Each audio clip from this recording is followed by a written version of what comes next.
మాజీ మంత్రివర్యులు మన హరీష్ రావు గారికి, అదేవిధంగా మాణిక్యరావు గారికి, చింతా ప్రభాకర్ గారికి, మరి ఇక్కడ ఇచ్చేసినటువంటి వాళ్ళ కార్మికుల యొక్క బాధితులైనటువంటి వాళ్ళ కుటుంబ సభ్యులకు, పత్రికా మిత్రులకు మీ అందరికీ నా నమస్కారాలు తెలియజేస్తూ, నిజంగా కూడా ఇది బాగా మనస్తాపంకి గురి చేసేటువంటి సంఘటన.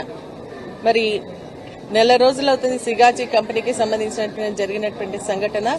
కానీ ఇంకా కూడా బాధితులు కార్మికుల యొక్క కుటుంబ సభ్యులంతా కూడా మరి ఇటు అధికారుల చుట్టూ, అదేవిధంగా కంపెనీ చుట్టూ తిరిగేటువంటి పరిస్థితి వచ్చింది అంటే నిజంగా కూడా ఇది ప్రభుత్వం యొక్క వైఫల్యం, అదేవిధంగా మరి కంపెనీ యొక్క నిర్లక్ష్యం అని చెప్పేసి మనం స్పష్టంగా అర్థం చేసుకోవచ్చు. ఎందుకంటే కంపెనీ యొక్క నిర్లక్ష్యం ఎందుకంటే ఇప్పుడు ఒక మాట్లాడినటువంటి బాధితుడు చెప్పింది, వాళ్ళ నాన్న 30 సంవత్సరాల నుంచి ఆ కంపెనీలో పనిచేస్తా ఉన్నాడు.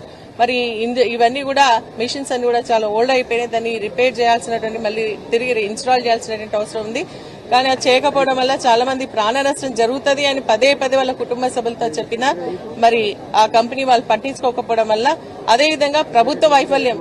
ఎందుకు అంటే మరి ఏదైతే మరి ఇన్స్పెక్టర్ ఆఫీసర్స్ ఉంటారో వాళ్ళందరూ కూడా వచ్చి విజిట్ చేసి ఇదంతా కూడా మరి చేంజ్ చేయాల్సినటువంటి అవసరం ఉంది అని చెప్పి ఇన్స్పెక్ట్ చేసేటువంటి ఒక అధికారుల యొక్క నిర్లక్ష్యం వల్ల దాదాపు 54 మంది ప్రాణాలు పోగొట్టుకుని ఇంకా చాలా మంది కూడా ఈ రోజు హాస్పిటల్లో ఉన్నారని చెప్పేసి బాధపడుతూ చెప్పడం జరుగుతోంది. ఇది నిజంగా నా నియోజకవర్గం ఇప్పుడు దాదాపు ఇందులో 8 మంది మిస్సింగ్ ఉన్నారు. మాట్లాడినటువంటి వాళ్ళ బాధ చూస్తుంటే నిజంగా కళ్ళలో నీళ్లు వస్తా ఉన్నాయి. ఎందుకంటే మనిషి చనిపోయినా కనీసం బాడీ యొక్క DNA టెస్టులు చేసి వాళ్ళకు బాడీకి సంబంధించినటువంటి అప్పచెప్తే వాళ్ళు కనీసం దహన సంస్కారాలు చేసుకున్నటువంటి సందర్భం ఉంటుంది. కానీ వీళ్ళు ఏంటంటే 8 మంది మరి కనీసం వాళ్ళకు బాడీస్ దొరకలేదు, మిస్సింగ్ అని చెప్తున్నారు.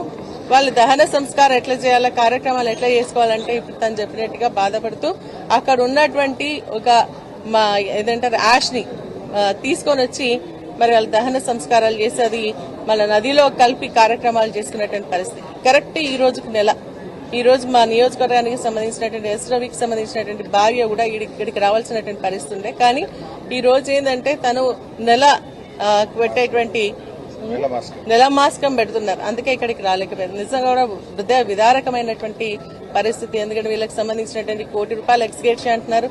ఎంతసేపు అధికారులు కూడా నేను మళ్ళీ అడిషనల్ కలెక్టర్ తో మాట్లాడి మిస్సింగ్ అయిన వాళ్ళకి మీరు ఎందుకు ఇవ్వరు, హరీష్ రావు గారు కంటిన్యూస్ గా మాట్లాడుతూనే ఉన్నారు ఇక్కడ, ఎందుకు ఇవ్వరు అని చెప్పేసి అంటే అప్పుడు ఒక నోట్ రాసిచ్చి మీకు పార్ట్ పేమెంట్ కింద 15 లక్షల రూపాయలు ఇస్తామన్నా, మిగిలిన డెత్ సర్టిఫికేట్ అవన్నీ కూడా 3 నెలలు పట్టొచ్చు అంటున్నారు.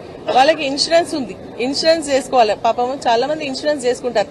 ఇన్సూరెన్స్ కి డెత్ సర్టిఫికేట్ కావాలా, అదేవిధంగా పంచనామా రిపోర్ట్ కావాలా, FIR కావాలా. అది ఇవ్వకుండా ఇన్సూరెన్స్ కంపెనీ వాళ్ళు కూడా ఇవి ఇస్తేనే చేస్తా ఉంటున్నారు. ఇక్కడ మిస్సింగ్ అంటున్నారు. ఇవన్నీ ఇవ్వకపోవడం వల్ల ఆ కుటుంబాలు ఇటు వ్యక్తిని పోగొట్టుకుని అదేవిధంగా ఆర్థిక సంబంధమైనటువంటి ఇబ్బందులు పడుతూనే వారికి రావాల్సినటువంటి బెనిఫిట్స్ ప్రభుత్వం నుంచి కానీ, కంపెనీ నుంచి కానీ, ఇన్సూరెన్స్ కంపెనీ నుంచి కానీ వచ్చేటువంటి పరిస్థితి లేకుండా ఈ రోజు మరి ఇక్కడ చేయడం జరుగుతోందని చెప్పేసి కూడా తెలియజేస్తూ వారికి ESI, PF కూడా రావాలా.